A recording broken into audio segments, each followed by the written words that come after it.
Welcome to mobile training academy. So இன்னைக்கு நம்மளுடைய PC ultimate சீரிஸ்னுடைய episode number 45 தான். இதுதான் உளவியல் கேள்விகள் பார்க்க போறோம். ஸோ மறந்துடாதீங்க வீடியோ அனுப்புறதுக்கு.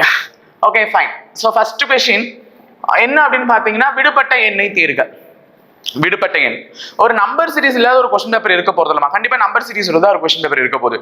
ஸோ இங்க என்ன நம்பர்ஸ் கொடுத்துருக்காங்கன்னா 8 4 4 6 12 கேள்விக்குறி. ஒரு நம்பர் கம்மியாகி திருப்பி அதே நம்பர்ல இருந்து அதுக்கப்புறமா இன்க்ரீஸ் ஆகி போயிட்டு இருக்கு. நல்லா லிசன் பண்ணி பாருங்க. ஒரு நம்பர் கம்மி ஆகணும்னா நம்ம எல்லாரும் என்ன நினைச்சிட்டு இருக்கோம்னா, வகுத்தா அல்லது கழிச்சா ஒரு நம்பர் கம்மியாகும். அப்ப 8 4 ஆக்கணும்னா ஒன்னு 8 2ஆல வகுத்திருப்பாங்க, இல்ல 8ல இருந்து 4 கழிச்சிருப்பாங்க. இந்த ரெண்டு வழிமுறைகளை தான் நம்ம யோசிக்கிறோம். ஓகேவா? ஆனா அடுத்தது என்ன பண்ணிருப்பாங்க, இப்ப 2ஆல வகுத்தாங்க, அடுத்தது 1ஆல வகுத்திருப்பாங்களா, திருப்பி எதால வகுத்து 6 ஆக்கியிருப்பாங்க. அப்ப வகுத்தல் இங்க வரல, அதே மாதிரி கழிச்சலும் இங்க வரல. ஏன்னா நம்பர் குறைந்து ஏறிட்டு போயிடுது. இந்த மாதிரி குறைஞ்சு ஏறிட்டு போகுதுன்னா ஒரு நம்பரை கம்மியாக்குறதுக்கு வகுத்தலும் பெருக்கலும் தான், வகுத்தலும் கழித்தலும் தான் அவசியம். பெருக்குனாலும் கம்மியாகும். எப்படி சார் அப்படின்னா, இப்போ எந்த ஒரு நம்பரையும் 1ஆல பெருக்குனா அதே நம்பர் வரப்போகுது. இப்போ 36 நான் இங்க இருக்குல்ல, அதே எடுத்துக்கணும். 36 1 36 தான். 36 1 36. ஆனா 1 விட குறைவான நம்பரால பெருக்கும் போது நம்பர் குறையும். 36 இப்ப அரையால பெருக்குனா 0.5ஆல பெருக்குனா ஆன்சர் என்ன வரும்? 18.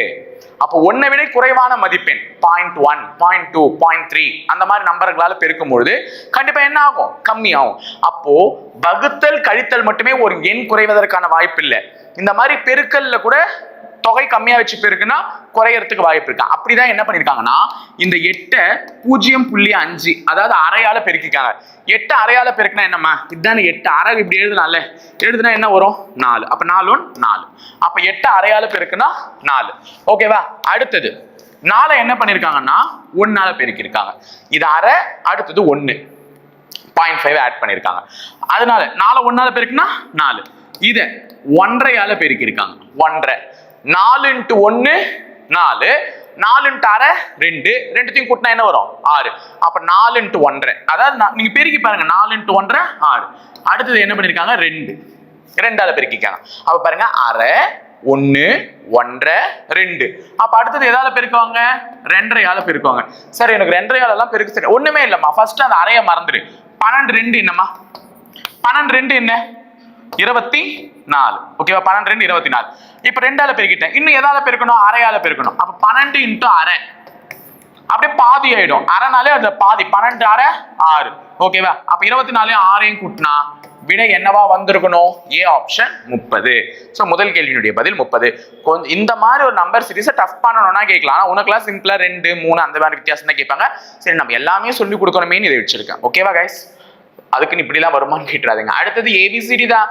சோ ஏ, அதுக்கு அடுத்தது பிசி டிஇஎஃப். அப்போ 1 லெட்டர் 2 லெட்டர் 3 லெட்டர் 4 லெட்டர். அப்ப அடுத்தது 5 லெட்டர் எழுதி இருக்கணும் கேள்விக்குறி வர இடத்துல. So BC DEF GHIJ KLMNO KLMNO இதுதான் இருக்கு. So obviously the answer. So பாத்துக்குங்க, பி ஆன்சர். ஓகேவா? அடுத்தது தவறானதை தேர்ந்தெடு. சிவப்பு நீலம் மஞ்சள் பச்சை. இந்த நேரத்துக்கு நீ கமெண்ட் பாக்ஸே ஒப்பி இருக்கலாம். ஏன்னா இதுல சிவப்பு நீலம் மஞ்சள் பச்சை எல்லாத்தையும் பார்க்கும்பொழுது நீயே சொல்லுவ எது வெளியே போகுது அப்படின்னு சொல்லிட்டு.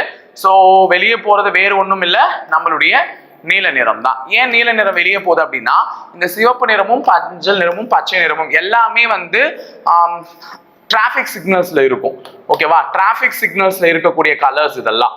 ஆனா இந்த நீலம் நிறம்ன்றது டிராபிக் சிக்னல்ல இல்லாத ஒரு கலர். அதனால தவறானதை தேர்ந்தெடுக்கும் பொழுது வெளியே போகக்கூடிய கலர் என்ன? நீலம். அடுத்தது இதுவும் தவறானதை தேர்ந்தெடுதான். சோ ஈஸியா சொல்லலாம் இதுக்கும். AEB IOJ UEV ACB. So இந்த மாதிரி 3 லெட்டர் காம்பினேஷன் வரும்போது நீ இதெல்லாம் மிஸ் பண்ணுவ. இப்படின்னு பார்ப்பேன், அந்த கேப் எவ்வளவு இருக்கு, அந்த கேப் எவ்வளவு இருக்கு, அந்த லெட்டருக்கு இந்த லெட்டருக்கு கேப் எவ்வளவு இருக்குன்னு பார்ப்பேன். இது அந்த மாதிரி லாஜிக் இல்ல, வேற ஒரு லாஜிக் இதுக்குள்ள இருக்கு. என்ன அப்படின்னு பாத்தீங்கன்னா, இப்ப இதுல 2 வவல்ஸ் இருக்கு. ஏஇ ஐஓ யூஇ இது எல்லாத்துலயுமே 2 வவல் இருக்கு. ஆனா இதுல என்ன இருக்கு? ஒரே வவல் தான் இருக்கு. சோ அதனால எது வெளியே போகுது? ஏசிபி வெளியே போகுது. அடுத்தது 5வது கேள்வி, பாஸ். பாஸ் அப்படின்றது என்ன பண்ணிருக்காங்கன்னா கியூபி. சோ பாஸ்ன்றது என்ன எழுதிருக்காங்க? QBTT. பார்த்தாலே தெரியுது. P க்கு அடுத்த லெட்டர் Q, A க்கு அடுத்த லெட்டர் B. ஒரு லெட்டர் கூட்டி எழுதிருக்காங்க. அப்ப Sலயும் ஒரு லெட்டர் கூட்டி எழுதிருக்காங்க TT ன்னு. அப்ப ஃபைல்ன்றதை எப்படி எழுதுவாங்க அப்படின்றது தான்.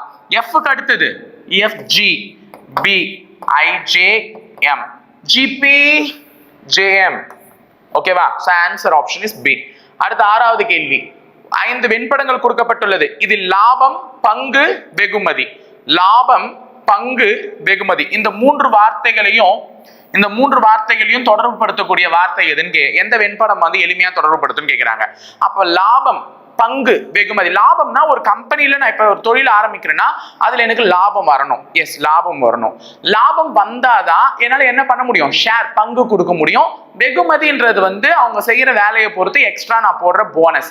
அப்போ ஒரு கம்பெனில லாபம் வந்தாதான் பங்காகட்டும் வெகுமதியாகட்டும் கொடுக்க முடியும். பங்கு என்பது வேறு, வெகுமதி என்பது வேறு. வெகுமதி என்பது என்ன அப்படின்னு பாத்தீங்கன்னா நீ செய்யற வேலைக்கு நான் கொடுக்கக்கூடிய எக்ஸ்ட்ரா சேலரி மாதிரி. ஆனா பங்கு என்பது கண்டிப்பா நீ போட்ட முதல்ல உனக்கு கொடுக்க வேண்டிய ஷேர். அப்போ ஒரு லாபம் இருந்தாதான் அந்த லாபத்துல பங்கும் இருக்கும், வெகுமதியும் இருக்கும். அப்ப இது ஒன்னு பங்கு, இன்னொன்னு வெகுமதி, இது லாபம். சோ இந்த மாதிரி இருக்கக்கூடிய படம் C. So answer option C. So இது என்ன பண்ணிருக்காங்கன்றதை நம்ம கண்டிப்பா கண்டுபிடிச்சாகணும். இப்போ 20 -4 10 எழுதிருக்காங்க. அப்ப 20 நீ 4ஆல அடிச்சா என்னன்னு உனக்கு வரும்? 5. அந்த 5 2ஆல பெருக்குனா 10. ஓகேவா? சோ அந்த இடத்துல மைனஸ் போட்டு உனக்கு குழப்புவாங்க. அது மைனஸ்ன்ற பொருளை மீன் பண்ணல. அது நல்லா கவனிச்சுக்கோங்க. இந்த மாதிரி ஒரு கேள்வி கேட்கறாங்கன்னா இங்க என்ன சிம்பிள் கொடுத்துருக்காங்களோ அந்த சிம்பிள் அதற்கான வேலையை செய்யல. அதுக்கு பதில் வேற ஏதோ அது செஞ்சுதான் நமக்கு அந்த ஆன்சர் எடுத்துட்டு வந்திருக்காங்க. இங்க பாருங்க, 30 - 6 = 10. அப்ப 30 6ஆல அடிச்சா நமக்கு என்ன வரும்? 5. திருப்பி அந்த 5 2ஆல பெருக்குனா 10. வரக்கூடிய விடையை 2ஆல பெருக்கி எழுதியிருக்காங்க. அப்ப 40 - 8னா 40 / 8 அடிச்சா அகைன் 5 தான் வருது. அப்ப I2 அங்கேயும் என்னதான் ஆன்சர் வரணும்? 10 தான் ஆன்சர் வரணும். So the answer is 10. ஓகேவா? அடுத்தது 8வது கேள்வி. ஆனந்த் கிழக்கு நோக்கி 2 கிலோமீட்டர் தூரம் நடந்து வலப்பக்கமாக திரும்பி 7 கிலோமீட்டர் தூரம் நடந்தான். அப்ப கிழக்கு என்பது எதுன்றது எல்லாருக்குமே தெரியும். நம்மளுடைய திசைகள்ல இது வடக்கு, இது கிழக்கு, இது தெற்கு, இது மேற்கு. அப்போ ஆனந்த் ஃபர்ஸ்ட் எந்த திசையை நோக்கி நடக்கிறான்? கிழக்கு திசையை நோக்கி நடக்கிறான். அப்போ ஆனந்த் என்பவன் ஃபர்ஸ்ட் கிழக்கு திசையை நோக்கி நடக்கிறான். எத்தனை கிலோமீட்டர்மா? 2 கிலோமீட்டர் தூரம் நடந்து வலது பக்கமாக திரும்புகிறான். இப்படி நடந்து கிழக்கு திசையை நோக்கி நடக்கிறவங்களுக்கு வலதுபுறம் என்பது கீழ்தான். அப்ப வலதுபுறமாக திரும்பி எத்தனை கிலோமீட்டர் நடக்கிறார்? 7 கிலோமீட்டர் நடக்கிறார்.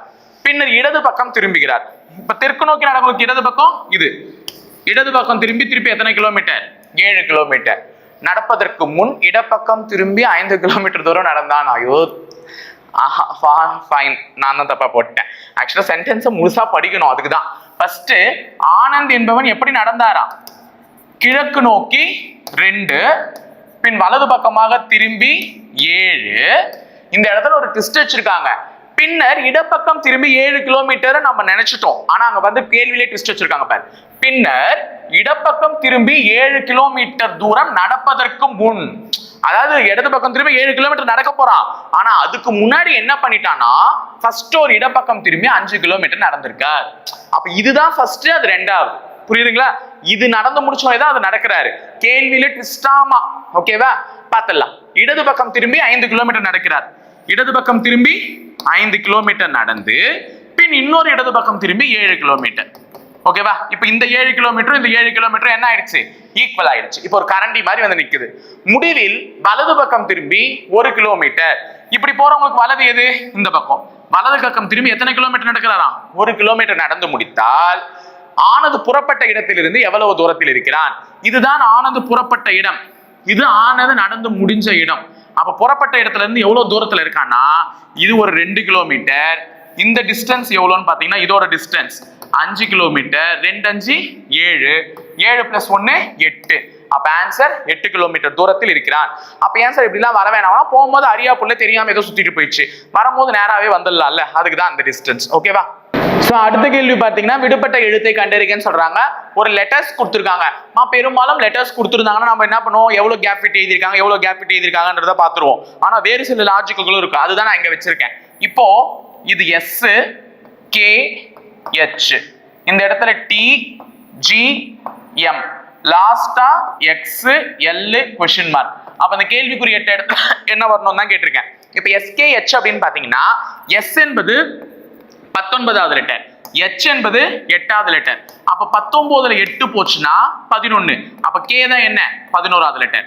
அப்ப இங்க இருக்கிற லெட்டரையும் என்ன பண்றேன் கழிச்சு அது வர வேல்யூல இருக்க பிளேஸ் வேல்யூல இருக்க லெட்டர் இங்க எழுதுறேன். அப்ப டி என்பது 20வது லெட்டர், எம் என்பது 13வது லெட்டர். 20ல 13 போச்சுன்னா ஜி 7வது லெட்டர். அப்ப இங்க எக்ஸ் என்பது 24வது லெட்டர், இந்த எல் வந்து எத்தனாவது லெட்டர் 12.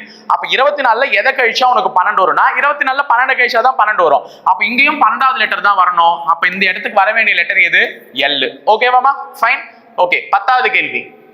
தீவிரவாத செயலில் ஈடுபட்ட ஒரு நபரை, இதெல்லாம் வந்து ஒரு என்ன சொல்றது ஒரு டிஃபிகல்ட்டான கொஸ்டின்ஸ் எல்லாம் எடுத்துக்காதீங்க. இது வந்து உன்னுடைய திறமை, எப்படி வந்து நீ சோதிக்கக்கூடிய திறமை, உன்னை வந்து எப்படி நீ யோசிக்கிற அப்படின்னு உன்னுடைய யோசனையை சோதிக்கக்கூடிய ஒரு செயல். தீவிரவாத செயலில் ஈடுபட்ட ஒரு நபரை லாக்அப்பில் வைத்து அடித்து விசாரணை செய்யும் போது இறந்து விடுகிறார் எனில் சார்பாய்வாளரான நீங்கள் என்ன செய்ய வேண்டும்? ஒரு எஸ்ஐயா நீ இருந்தனா என்ன பண்ணுவ அப்படின்னு கேட்கிறாங்க. நடந்த செயல்களை மேலதிகாரியிடம் விலக்கி கூறி நடவடிக்கை எடுப்பேன். இறந்தவரை உடலை மறைத்து விட்டு தப்பி ஓடுவேன். முறைப்படி உடலை எரிக்க ஏற்பாடு செய்வேன். இறந்தவர் வீட்டுக்கு பணம் கொடுப்பேன். இப்போ ஒரு எஸ்ஐயா இருந்தா கண்டிப்பா என்ன பண்ண மாட்டேன், அந்த உடலை மறைச்சு வச்சுட்டு ஓட மாட்டேன். ஏன்னா நீதான் கண்டிப்பா உன்னுடைய கண்ட்ரோல்ல தான் ஸ்டேஷன் இருக்கு அப்படின்னா கண்டிப்பா நீ மறைச்சு வச்சாலும் 4 பேர் கேஸ் எங்க வந்து பிடிக்கும், சிபிசிஐடி உன்னதான் வந்து பிடிக்கும். அதனால அது பண்ண முடியாது. இறந்தவர் வீட்டுக்கு பணம் கொடுக்கக்கூடிய அளவுலாம் நீ இல்ல. அவரே தீவிரவாத செயலில் ஈடுபட்டிருக்காங்க, பணம் கொடுத்து நீ சப்போர்ட் ஆனா நீயும் தீவிரவாதி தான். முறைப்படி உடலை எரிக்க ஏற்பாடு செய்வேன், அது அப்புறமா நடக்கும். ஆனா ஃபர்ஸ்ட் என்ன செய்யணும்னா நடந்த செயல்களை உடனடியாக என்ன பண்ணுவேன், உங்களுடைய மேலதிகாரி விலக்கி கூறி நடவடிக்கை எடுப்பீர். அப்ப இதுதான் ஃபர்ஸ்ட் ஒரு எஸ்ஐயா இருந்தா செஞ்சிருக்கணும். இந்த மாதிரி ஒரு சில விஷயங்கள் என்ன பண்ணுவாங்க கேட்பதற்கு வாய்ப்புகள் இருக்கு. தங்களுக்குள் தனிப்பட்ட முறையில் ஒருவர் பிரச்சனை செய்கிறார் எனில் நீங்கள் என்ன செய்வீர்கள்? ஓகேவா, உங்களுக்குள்ள வந்து தங்களுடன் தனிப்பட்ட முறையில் நீ ஒரு டிபார்ட்மெண்ட்ல ஒரு ஹையர் பொசிஷன்ல இருக்க, அப்படி இருக்கும்போது உன்னோட ஒருத்தர் தனிப்பட்ட முறையில் ஒருவர் பிரச்சனை செய்கிறார் எனில் நீங்கள் என்ன செய்வீர்கள்? இதெல்லாம் ரியாக்ட் பண்றதுமா, சிச்சுவேஷன் ரியாக்ஷன். இதெல்லாம் என்ன பண்ணுவேன், நீ பதவியை பயன்படுத்தி அவர் மேல் வழக்கு பதிவேன் பண்ணலாம். உனக்கு காண்ட ரொம்ப அதிகமா இருந்துச்சுன்னா என்ன பண்றது? அதுக்குன்ட்டு நம்ம வந்து படத்துல பாக்குற மாதிரி இது ஒரு சினிமாட்டிக் சீன் கிடையாது. ஏய் பகச்சுக்கிட்டல மாமனை எப்படி நீ வாழ்ந்துறன்னு நான் பாக்குறேன் அப்படின்னு சொல்லிட்டு நம்மளுடைய பதவி துஷ்பிரயோகம் பண்ணிடுறது கிடையாது. இது சர்வசாதாரணமானது கிடையாது. கண்டிப்பா உண்மையிலேயே என்கொயரி கமிஷன் வைப்பாங்க, அவங்க மேலேயும் வைப்பாங்க. எந்த ஒரு இதையுமே ரியல் லைஃப்ல என்கொயரி பண்ணாம எந்த விதமான ஆக்ஷன்ஸும் எடுக்க மாட்டாங்க. அப்ப பதவியை பயன்படுத்தி அவர் மேல் வழக்கு பதிவு என்பது வந்து முற்றிலும் தவறானது. அவரை ஏதாவது ஒரு பிரச்சனையில் சிக்கும் போது தண்டிப்பேன், வாடா எனக்குன்னு நேரம் வர நான் பாத்துக்கிறேன் அப்படின்னு சொல்லிட்டு அவன் வந்து சும்மா சாணி மிதிச்சுட்டு போயிட்டு எங்கன்னா உதறிட்டு இருந்தா இந்த இடத்துக்கு இது பண்றியா, சுத்தம் இல்லாம அசுத்தம் பண்றியா அப்படின்னு சொல்லிட்டு அந்த மாதிரி ஒரு பிரச்சனையில எல்லாம் சிக்கும் போதெல்லாம் இல்ல, அதெல்லாம் இருக்காது. ஓகேவா, தனிப்பட்ட பொறுமை காப்பேன் இருக்கலாம். தனிப்பட்ட பிரச்சனைக்கு பதவியை பயன்படுத்தாமல் நானே பிரச்சனையை தீர்த்துக் கொள்வேன். அப்ப பொறுமை காப்பேன் என்பது வந்து நீ சொல்லலாம், நான்லாம் வந்து அன்னை தெரசா வழி வந்தவர், நான்லாம் வந்து யார் தெரியுமா காந்தி மாதிரி அஹிம்சை கொள்கையை இது பண்றவர் அப்படின்னா அந்த அளவுக்குலாம் பொறுமையா யாருமே கண்டிப்பா இருக்க மாட்டீங்க இன்னைக்கு இருக்கிற காலகட்டத்துல என்ன பொறுத்தவரையும். ஏன்னா என்னுடைய பொறுமையும் ஒரு அளவுக்கு சோதிச்சிட்டீங்க, நீங்களாம் கண்டிப்பா பொறுமையா இருக்க மாட்டீங்க. ஒரு காவலராயிட்டா கண்டிப்பா பொறுமை என்பது இருக்கக்கூடாது. அப்ப பொறுமையெல்லாம் காக்க மாட்டேன். பிரச்சனை வந்துருச்சு, எதுக்கு பொறுமை? அப்போ வேணும்னே வம்பிடுத்தா கண்டிப்பா நமக்கு பதிலடி கொடுத்துதான் ஆகணும். அது நம்ம வந்து வாயிலே கொடுக்கலாம், இல்லைன்னா வேற விதமாகவும் கொடுக்கலாம். சோ அதனால தனிப்பட்ட பிரச்சனைகளுக்கு என்னுடைய பதவியெல்லாம் பயன்படுத்த மாட்டேன். அப்ப நான் ஒரு கமிஷனர்ப்பா அப்படின்னு சொல்லிட்டு எழுத்து உள்ள போட அப்படின்னா அந்த பதவியெல்லாம் துஷ்பிரயோகம் பண்ணாம என்னோட பிரச்சனையை நானே என்ன பண்ணிப்பேன் தீர்த்துக்குவேன். So T option. ஓகேவா, 12வது கேள்வி. கீழே கொடுத்துள்ள இந்த வகைகளை பொருள் வரும் வகையில் வரிசைப்படுத்துகன்னு சொல்லியிருக்காங்க.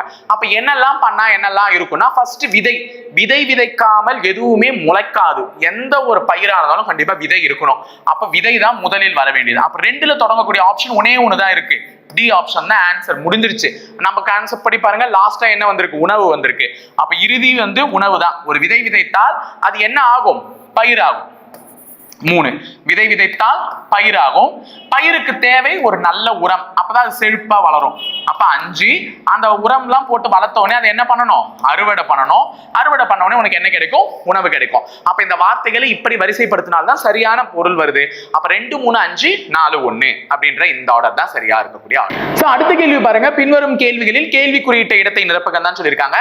சோ கேள்வி குறியிட்ட இடம் என்பது இதுதான். சோ இந்த இடத்துல என்ன நம்பர் வரணும் அப்படின்னு தான் நம்மள கேட்டிருக்காங்க. நல்லா பாருங்க, 50 11 61. இந்த 50க்கும் 61க்கும் ஏதோ ஒன்று ரிலேட் பண்ண அந்த நடுவில் இருக்கிற 11 வந்தே ஆகும். எப்படி அப்படின்னு பாத்தீங்கன்னா 61ல இருந்து நீ 50 கழிச்சா 11. அப்ப இதுல இருந்து இதை நீ கழிச்சனா இந்த ஆன்சர் தான் வரும். அதே மாதிரி 2வது லைன் செக் பண்ணுங்க, 42 24 66. அப்ப 66ல 42 போச்சுன்னா 24. இந்த ஆன்சர் வந்துருச்சு. அப்ப கடைசி நம்பரையும் முன்னாடி இருக்கிற நம்பரையும் கழிச்சு எதுனா நடுவில் இருக்கிற நம்பர் வருமா? அப்ப 43 எதுல இருந்து கழிச்சா 30 வரும்னா 73ல இருந்து கழிச்சா 73ல இருந்து 43 போச்சுன்னா என்ன வரும் answer? 30. So answer option is D. ஓகேவா? அடுத்த क्वेश्चन 14. 37 மாணவர்கள் கொண்ட ஒரு வகுப்பில் 33 மாணவர்கள் வரலாறு பாடத்தில் தேர்ச்சி பெற்றனர். 24 மாணவர்கள் கணித பாடத்தில் தேர்ச்சினர். நல்லா பாப்பா வச்சுக்கோ. இது ஒரு ஈஸியான क्वेश्चन தான். இதை இந்த மாதிரி கேள்வி வந்து வெண்படங்கள் மூலமா தான் சால்வ் பண்ணணும். கொஞ்சம் வித்தியாசமாவும் இருக்கும். நாலு பேர் நமக்கு எப்படினாலும் கேள்விகள் கேட்கலாம். இதை கவனிச்சுக்கோங்க. மொத்தமா கிளாஸ்ல எத்தனை பேர் இருக்காங்களாமா? 37 பேர் இருக்காங்களாம். இந்த 37 பேர்ல வரலாறுன்னு ஒரு பாடம் நடக்குது. அதுக்காக ஒரு வட்டம் போட்டுக்கிறேன். அந்த முதல் வட்டம் என்ன? வரலாறு. அடுத்தது இன்னொரு வட்டம் கணிதம்னு ஒரு பாடம் இருக்கு. சோ நான் சேர்ந்தாப்புல போடுறேன். ஏன் நான் சேர்ந்தாப்புல போடுறேன்னா அது நான் இப்ப எழுதும் போது தான் உனக்கு புரியும். ஓகேவா? சோ வரலாறுன்னு ஒரு பாடம் இருக்கு, கணிதம்னு ஒரு பாடம் இருக்கு. வரலாறு வகுப்பில் வரலாறு பாடத்தில் எத்தனை பேர் தேர்ச்சி பெற்றனரா? 33 பேர். அப்ப 33 பேர் வரலாறுல பாஸ். கணக்கு பாடத்துல எத்தனை பேரா? 24. அப்ப கணக்கு பாடத்துல 24 பேர் பாஸ். புரியுதா எழுதுறது? வரலாறுல 33, கணக்குல 24. அதே மாதிரி 22 பேரு 2 பாடங்கள்லயும் தேர்ச்சி உற்று இருக்கிறார்கள், அதாவது பாஸ் ஆயிருக்காங்க. அப்ப 22 பேரு 2 பாடத்திலையும். இப்ப ஏன் நான் சேர்த்து போட்டேன்னு தெரியுதா? இந்த சேர்த்து போட்ட இந்த இடம் தான் வரலாறும் இருக்கு, கணக்கும் இருக்கு. அப்ப 22 பேரு வரலாறுலயும் பாஸ், கணக்குலயும் பாஸ். இப்ப புரிஞ்சுச்சா? இப்ப நமக்கு வாங்க கேள்வியில ட்விஸ்டே இதுக்கு மேலதான். வரலாறு பாடத்தில் மற்றும் தேர்ச்சி பெற்றவர்கள் எத்தனை பேர்னு கேட்கிறாங்க. அதாவது ஹிஸ்டரியில மட்டும் பாஸ் ஆனவங்க எத்தனை பேர்னு கேட்கிறாங்க. அதான் கொடுத்துட்டானே சார் 33னா அது தப்பு. உடனே இதை பார்த்து 33 ஆப்ஷன்ல இல்ல, நல்ல வேலை உஷாராக. மொத்தமா கிளாஸ்ல இருக்கிறது எத்தனை பேர் தான்? 37 பேர் தான். இப்ப இதை கணக்கு போடா. இங்க ஒரு 33, இது ஒரு 22, 55, 55 ஒரு 20, 75, 75 ஒரு 4, 79. 79 பேரா பாஸ் ஆவான். கிளாஸ்ல இருக்கிறது எத்தனை பேர் தான்? 37 பேர் தான். ஏன் சார் அப்ப இப்படி ஒரு கேனத்தனமா டேட்டா கொடுத்துருக்காங்க? இது கேனத்தனம் இல்ல, இதுதான் நம்ம டேட்டா நம்ம கண்டுபிடிக்க வேண்டியது. இப்ப 33 பேர் இந்த வரலாறுல பாஸ் ஆயிருக்கான்னு சொன்னால, இவன் இந்த 2 சப்ஜெக்ட்ல பாஸ் ஆனா பாரு, இவன் தான் இதுலதான் இருப்பான். இந்த கணக்குல பாஸ் ஆயிருக்கான்னு சொன்னா பாரு, இந்த 22 பேர் இதுலயும் இருப்பான். புரியுதா சொல்றது? இந்த 22 பேர் 2 சப்ஜெக்ட்லயுமே பாஸ் ஆனவமா, அந்த 22 பேர் இந்த 33லயும் இருப்பான், இந்த 22 பேர் இந்த 24லயும் இருப்பான். அப்ப கணக்குல மட்டும் பாஸ் ஆனவங்க எத்தனை பேருன்னு கண்டுபிடிக்கிறதுக்கு இந்த 22 பேரை இதுல இருந்து கழிச்சுட்டா 2 பேர், 24 22 போச்சுன்னா 2 பேர். இந்த 2 பேர் கணக்குல மட்டும் தான் பாஸ். அப்ப எதுல ஃபெயில்? ஹிஸ்டரியில ஃபெயில். அப்ப ஹிஸ்டரியில பாஸ் ஆனவனை கண்டுபிடிச்சா 33ல இருந்து 22 போச்சு, 11 பேர். இந்த 11 பேர் எதுல மட்டும் தான் பாஸ்? வரலாறு, ஹிஸ்டரி மட்டும் தான் பாஸ். அப்ப எதுல ஃபெயில்? கணக்குல ஃபெயில். இப்ப கணக்கு கூட்டி கழிச்சு பண்ண கணக்கு சரியா வரும். 22 ஒரு 11 33, சாரி ஆமா தானே, 33 33 ஒரு 2 35. அப்ப 2 பேர் ஃபெயில் ஆயிருக்கும். ஓகேவா? இப்ப பாஸ் ஆனவங்க எத்தனை பேரு? 22 பேர், ரெண்டுத்துலயுமே பாஸ் ஆனவங்க. இந்த 11 பேரு வரலாறுல மட்டும் பாஸ் ஆனவங்க, 2 பேரு கணிதத்துல மட்டும் பாஸ் ஆனவங்க. அப்புறம் 22 பேர் டோட்டல் பாஸ் 2 சப்ஜெக்ட்லயும். ஹிஸ்டரியில மட்டும் பாஸ் ஆனவங்க 11, மேக்ஸ்ல மட்டும் பாஸ் ஆனவன் 2. இது எல்லாத்தையும் கூட்டினா 35 வருது. அப்ப 35 பேர் பாஸ் பண்ணிருக்கான். கிளாஸ்ல மொத்தம் 37 பேர், 2 பேர் ஃபெயில் ஆயிருக்கான். இதுல எல்லா டேட்டாவும் கண்டுபிடிச்சிட்டேன். ஆனா நம்மள கேள்வி என்ன கேட்டிருக்காங்கன்னா, வரலாறு பாடத்தில் மட்டும் தேர்ச்சி பெற்றவர்கள் எத்தனை பேர்? வரலாறு பாடத்தில் மட்டும் தேர்ச்சி பெற்றவர்கள் 11 பேர். So answer over. 15வது கேள்வி. ஒரு சங்கேத மொழியில் 1972 என்பது 1982 எனவும், 1982 என்பது 1992 எனவும், 1992 என்பது இவ்வளோ இருக்கட்டும், என்னன்னா மாத்திக்கிட்டோம். நமக்கு என்ன கேட்டிருக்காங்க? தமிழ்நாட்டில் அனைத்து மகளிர் காவல் நிலையம் எந்த ஆண்டு தொடங்கப்பட்டதுன்னு கேட்டிருக்காங்க. அனைத்து மகளிர் காவல் நிலையம் எந்த ஆண்டு தொடங்கப்பட்டது என்றால், ஆக்சுவலி மகிழா போலீஸ் ஸ்டேஷன். ஆக்சுவலா இப்ப மகளிர் காவல் நிலையங்கள் இருக்குல்ல, அது எப்ப தொடங்கப்பட்டது என்றால் ஆன்சர் வந்து 2002 நான் சொல்றேன். ஏன்னா மகளிர் காவல் நிலையம் தொடங்கப்பட்ட ஆண்டு வந்து 1992. இந்த 1992 என்னன்னு மாத்திருக்காங்க? 2002 மாத்திருக்காங்க. அப்ப இந்த கேள்வியோட பதில் என்ன? 2002. ஓகேவா? அடுத்தது, பின்வரும் வார்த்தையில் எத்தனை எழுத்துக்கள் அவற்றை ஆங்கில வரிசையில் உள்ளதை போல் அமைத்தாலும் தங்களுடைய இடங்களை மாற்றிக்கொள்ளவில்லை? ஆங்கில வரிசை அப்படின்னா நல்லா ஞாபகம் வச்சுக்கோங்க, வெர்டெக்ஸ்னு ஒரு வார்த்தை கொடுத்திருக்காங்க. இதாமா இந்த வார்த்தை தான் கொடுத்திருக்காங்க. அவற்றை ஆங்கில அகராதியில் உள்ள வரிசையில், அப்ப ஏபிசிடி மாதிரி லைனா அடுக்குங்கன்னு சொல்றாங்க. ஏபிசிடியில் இது எது முதல்ல வருதோ அது முதல்ல, இதுல எது ரெண்டாவது வருதோ அது ரெண்டாவது. இப்படி ஏபிசிடி மாதிரி அடுக்குனா எத்தனை லெட்டர் அதோட பொசிஷனை சேஞ்ச் பண்ணிக்கல. இப்ப ஃபர்ஸ்ட் வந்து பாருங்க, இதுல ஏபிசிடியில் எது முதல்ல வரும்? இ. போட்டேன் ஒரு இ, இன்னொரு இ அடுத்தது வரும். ஏன்னா 2 இ இருக்குல்ல, அப்ப 2 இ லைனா எழுது. அடுத்தது அதுக்கு அடுத்தது 6TBX. எது முதல்ல வரும்? 6 தான். 6க்கு அடுத்து எது வரும்? T. Tக்கு அடுத்து எது வரும்? V. அதுக்கு அடுத்து எது வரும்? X. அப்போ ABCDல இருக்கிற மாதிரி லைனா அடிக்கிட்டேன். எத்தனை லெட்டர் அதோட பொசிஷனை மாத்திக்கலனா, E மாத்திக்கல, E இருக்க வேண்டிய இடத்துல EA வந்துருச்சு, R இருக்க வேண்டிய இடத்துல RA வந்துருச்சு, T இருக்க வேண்டிய இடத்துல TA வந்துருச்சு, X இருக்க வேண்டிய இடத்துல XA வந்துருச்சு. அப்ப எத்தனை எழுத்துக்கள் தங்களுடைய இடங்களை மாற்றிக்கொள்ளவில்லை என்றால் 4 எழுத்துக்கள் தங்களுடைய இடங்களை மாற்றிக்கொள்ளவில்லை. அதே மாதிரி 4 பெட்டிகளின் எடை, ஏதோ 4 பெட்டி இருக்கான், அதோட எடை என்னென்ன கொடுத்துருக்காங்கன்னா, ஒன்னு 20, இது ஒரு பெட்டி 40 கிலோ, இது ஒரு பெட்டி 50 கிலோ, இது ஒரு பெட்டி 30 கிலோ, இது ஒரு பெட்டி. இந்த மாதிரி 4 பெட்டி இருக்கு. பின்வரும் எந்த எடையின் அளவு அவற்றின் கூடுதலாக வர வாய்ப்பு இல்லை. அதாவது பின்னாடி வரக்கூடிய எது அதோட கூடுதலா இருக்காது. அதாவது இந்த 4 பெட்டியை கூட்டலாம், இல்ல 3 பெட்டியை கூட்டலாம். எப்படின்னா ஒண்ணு கூட்டினா இந்த இடையில எது வர வாய்ப்பு இல்லைன்னு கேட்கறான். இப்ப மொத்தம் 4 பெட்டியும் கூட்டிட்டேன். 40 பிளஸ் ஒரு 30 70, 70 பிளஸ் 20 90, 90 பிளஸ் ஒரு 50 140. அப்ப 140 என்கிற எடை இந்த 4 பெட்டிகளையும் கூட்டுவதன் மூலமா கண்டிப்பா வந்துடும். அப்ப இந்த எடை வரும். 190 இப்பதான் வந்துச்சே, 40 30 70, 70 பிளஸ் 20 90. அப்ப இந்த எடையும் வந்துடும். ஆமா சார் வந்துடுச்சு சார். அடுத்தது 40 50 90, 90 ஒரு 30 120. அப்ப இதுவும் வந்துடும். அப்ப எதுதான் வராது? 130 எடை வராது. இதுல உள்ள எந்த பெட்டிகளோட காம்பினேஷன் நீ கூட்டினாலும் 130 கிலோன்னு வராது. அதுதான் இந்த கேள்வியினுடைய பதில். அது மட்டும் இல்லாம மொத்த எடையை கூட்டினாலே எவ்வளவுதான் வந்துச்சு? 140. இந்த 140க்கு 130க்கு எவ்வளவு வித்தியாசம்? 10 கிலோ வித்தியாசம். அப்ப 10 கிலோ கம்மியா இருக்கிற மாதிரி தான் இருக்கணும் பொட்டி. எதுவுமே இல்ல. அப்ப 130 கிலோன்றது வரவே வராது. 18. ஒரு மனிதன் மேற்கு நோக்கி நிற்கட்டும். ஒரு மனிதன் மேற்கு நோக்கி நிற்கிறான். இதுதான் மேற்கு. மேற்கு திசை நோக்கி ஒரு மனிதன் நிற்கட்டும். அப்ப இங்க இருந்து தொடங்க போறான். பின் எதிர்கடிகார திசையில் 90 டிகிரி திரும்பி. எதிர்கடிகார திசை என்பது எதுமா? எதிர்கடிகார திசை. இப்படி போனா கடிகாரம், இப்படி வந்தா எதிர்கடிகாரம். அப்ப எதிர்கடிகார திசையில் 90 டிகிரி திரும்புகிறான். 90 டிகிரி என்றால் இது 0 டிகிரி. அப்ப மேற்கு நோக்கி நிற்கும் போது 0. 90 டிகிரி திரும்புறாருன்னா இந்த பக்கம் வந்துருவார். அப்ப அவர் தெற்கு பார்த்திருப்பார். அப்ப இப்படி நிக்கிறவர் 90 டிகிரி திரும்பினா இப்படி திரும்பி இப்படி நிக்க போறாரு. அப்ப 90 டிகிரி திரும்புறாருன்னா அவர் எந்த திசைக்கு வந்துடுவாரு? தெற்கு. அப்ப 90 டிகிரி திரும்பும் முனையில் தெற்க பார்ப்பார். அப்போ 90 டிகிரி திரும்பி எத்தனை மீட்டர் நடக்கிறாரா? நேராக 10 மீட்டர். அப்போ இப்படி நின்றுட்டு இருக்கவரு 90 டிகிரி திரும்பி எத்தனை மீட்டர் நடக்கிறாரு? 10 மீட்டர். அப்ப மனுஷன் தெற்கு திசை நோக்கி போயிட்டு இருக்காரு.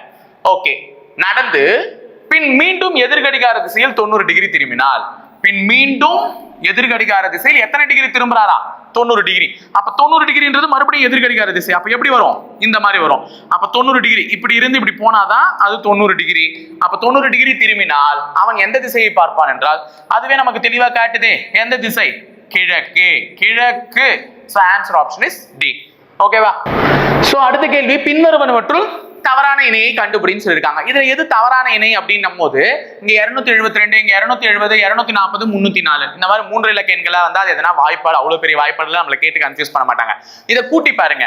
இப்ப இதுல 2 + 7 + 2 இதை கூட்டுங்களா? 2 + 7 9, 9 + 2 11. அப்ப இதை கூட்டினா 11 வருது. இங்க 2 + 7 + 0 கூட்டினா என்ன வருது? 9 வருது. இங்க 2 + 4 + 0 கூட்டினா என்ன வருது? 6. இங்க 3 + 0 + 4 கூட்டினா என்ன வருது? 7. அப்ப இது 7, இது 9, இது 11. எல்லாமே ஒற்றைப்படை எண்கள். இது மட்டும் தான் இரட்டைப்படை எண்ணா வந்திருக்கு. அப்ப வெளியே போறது எது? C option. ஓகேவா? 20வது கேள்வி. X என்பவர் தெற்கு நோக்கி நடக்கிறார். அவர் வலது பக்கம் திரும்பி இடப்பக்கம் திரும்பி மீண்டும் வலப்பக்கம் திரும்பி நடந்தால் அவர் எந்த திசையை நோக்கி நடப்பார்? சூப்பர். ஃபர்ஸ்ட் X என்பவர் எந்த திசையை நோக்கி நடக்கிறாரா? தெற்கு நோக்கி நடக்கிறார். அவர் வலப்பக்கம் திரும்பி, வலது பக்கம் எது? தான். வலது பக்கம் திரும்பி இடது பக்கம் திரும்பி, இடது பக்கம் என்பது கீழ் நோக்கி, இடது பக்கம் திரும்பி மீண்டும் வலது பக்கம் திரும்பி நடந்தால், மீண்டும் வலது பக்கம் திரும்பி நடந்தால் அவர் எந்த திசையை நோக்கி நடந்து கொண்டிருப்பார் என்றால் மேற்கு திசை. அது தெளிவா காட்டுது. அப்ப ஆன்சர் மேற்கு திசை. 21வது கேள்வி. படத்தில் எத்தனை முக்கோணங்கள் உள்ளன? இந்த கேள்வி நான் ஆல்ரெடி சால்வ் பண்ணி காமிச்சிருக்கேன். ஃபர்ஸ்ட் ஆஃப் ஆல் இந்த கோடை மறந்துருமா? இந்த கோடை மறந்துரு, எனக்கு அந்த கோடு வேணாம். அப்போ அந்த கோடை மறந்துட்டா படம் எப்படி இருக்கும்? இந்த மாதிரி இருக்கும். அந்த மாதிரி இருந்தாலே எத்தனை முக்கோணம் டிஃபால்ட்டா ஃபார்ம் ஆகும்? 8 முக்கோணம் சொல்லிட்டேன். அப்ப 6 வர வாய்ப்பு இல்லை, 8 வர வாய்ப்பு இல்லை. ஏன்னா இதுலயே 8 வந்துருச்சு. இன்னும் மேற்கோணம் நமக்கு எப்படி இருக்கு? கோடு இப்படி வேற இருக்கு. ஓகேவா? அப்போ இந்த மாதிரி வரும்பொழுது 8 முக்கோணம் கணக்காயிடுச்சா? இப்ப பாரு, இதே படத்துல இந்த இடத்துல 9 10 11 12 அந்த ஒரு சின்ன கோடுனால 4 முக்கோணங்கள் நமக்கு எக்ஸ்ட்ரா ஃபார்ம் ஆகுது. அப்ப ஆன்சர் ஆப்ஷன் இஸ் டி, 12 முக்கோணம். அடுத்தது 22வது கேள்வி.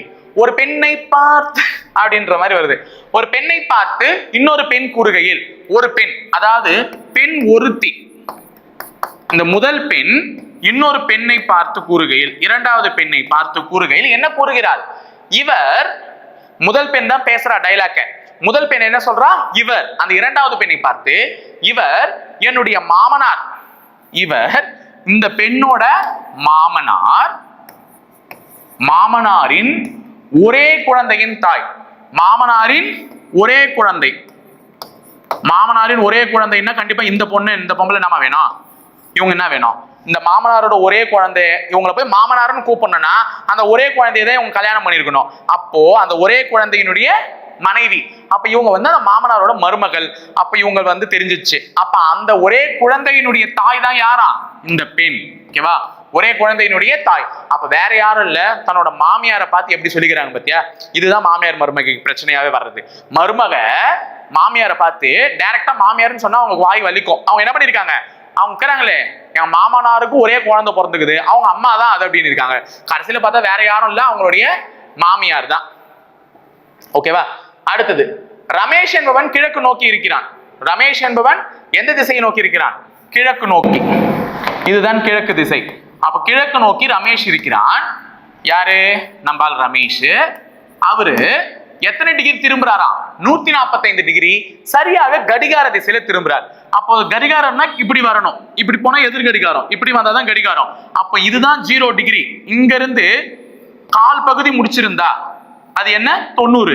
நம்ம கேட்கறது 145. 145ன்றது கிட்டத்தட்ட இந்த அரை பகுதி முடிச்சிருந்தா எவ்வளவு வந்துடும்? 180 வந்துடும். நமக்கு 180 எல்லாம் தேவையில்ல, 145. அப்ப இப்படிதான் நின்று இருப்பார். அப்ப ரமேஷ் என்பவன் இந்த 0 டிகிரியில இருந்து எங்க வந்திருக்காரு? 145 டிகிரி. கிட்டத்தட்ட அவர் பார்க்கக்கூடிய திசை தெற்குக்கும் மேற்குக்கும் நடுவில் இருக்கக்கூடிய தென்மேற்கு திசையில் இருப்பார். ஓகே, கடிகார திசையில் திரும்பி நகர்ந்து பின் 200 டிகிரி எதிர்கடிகார திசையில் நகர்ந்தால், எதிர்கடிகாரம் என்றால் இப்படி ரிவர்ஸ் அடிக்கிறது, இப்படி ரிவர்ஸ் சுத்துறது, ரிவர்ஸ்ல சுத்து. அப்போ திருப்பி இங்க இருந்து ஆரம்பிக்கணும். இதுதான் 0 டிகிரி. இங்க இருந்து இது வரையும் போனா எவ்வளோ? 145. ஏன்னா நம்ம இங்க இருந்து வந்திருக்கோம் 145. அப்ப மறுபடியும் போனா அதே 145. திருப்பி எக்ஸ்ட்ரா எத்தனை டிகிரிமா சுத்தணும்? 200க்கு 145 டிகிரி போகும்போது கிழக்குக்கு போயிட்டேன். ஆனா நான் சுத்த வேண்டியது 200 டிகிரி. அப்ப எக்ஸ்ட்ரா இன்னும் எவ்வளவு டிகிரி சுத்தணும்? 65 டிகிரி சுத்தனா போச்சு. சாரி, 65 இல்ல, 55 டிகிரி சுத்தனா போச்சு. அப்ப 55ன்றது நான் முழுசா முடிக்க முடியாது, வடக்கு நோக்கி முழுசா முடிக்க முடியாது, இங்கே விட்டுருவேன். அப்ப என்ன திசைன்னு பாத்தீங்கன்னா இது வடக்கும் கிழக்கும் சேர்ந்த வட கிழக்கு. ஆன்சர் பி, வடகிழக்கு. 24. 3இன் எதிர்பக்கம் என்னன்னு கேக்குறாங்க. முதல்ல இங்க புள்ளிகள் இருக்கு. இந்த புள்ளிகள்ல இது எத்தனை புள்ளி?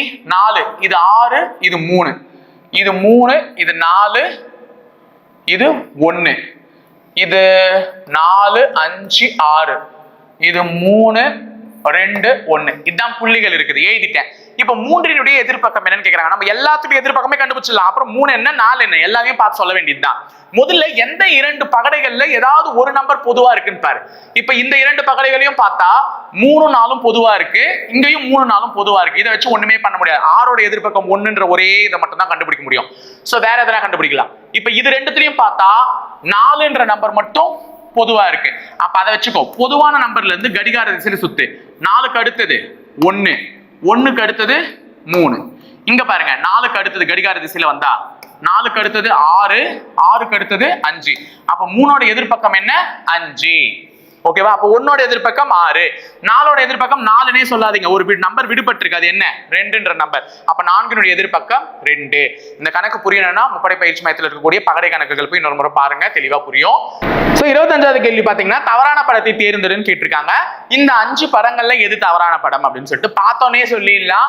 சோ இதுல எல்லாம் பாத்தீங்கன்னா 2 கோடு உள்ள இருக்கு. நல்லா பாருங்க, இதுல எல்லாம் பாத்தீங்கன்னா 2 கோடு உள்ள, ஒரு கோடு வெளியே, 2 கோடு உள்ள, ஒரு கோடு வெளியே. இதுல மட்டும் ஒரு கோடு தான் உள்ள இருக்கு, 2 கோடு வெளியே, இதுல 2 உள்ள 1 வெளியே, 2 உள்ள 1 வெளியே. அப்ப எது தவறு? மூன்றாவது படமான இதுதான் தவறு. ஏன்னா உள்ள வந்து ஒரே கோடு தான் இருக்கு, பாக்கி 2 வந்து வெளியே இருக்கு. ஓகேவா? சோ गाइस இன்னைக்கு 25 क्वेश्चन உளவியல்ல இருந்து பார்த்திருப்பீங்க. சோ ஆரம்பத்தில் கேட்டேனே மறந்துடாதீங்க, வீடியோ ஞாபகம் இருக்கட்டும். ஓகேவா? அது வந்து 30 செகண்ட்ஸ்ல இருந்து ஒரு 1 மினிட்குள்ள வீடியோ வந்து நீங்க வாட்ஸ்அப்ல அனுப்புங்க, அதை நாங்க எக்ஸ்போர்ட் பண்ணி போடுறோம். ஓகேங்களா? சரி, ஓகே, இன்னைக்கு புரிஞ்சிருக்கும். ஸோ இதுக்கப்புறமும் தொடர்ந்து சப்போர்ட் பண்ணுங்க. நாங்க புது இதோட வந்து களத்துல இறங்குறோம் உங்களை பாஸ் பண்ண வைக்கிறதுக்காக. இணைந்திருங்கள் காவலர்களை, தொடர்ந்து பயணிப்போம் முப்படை பயிற்சி மையத்துடன். நன்றி, வணக்கம்.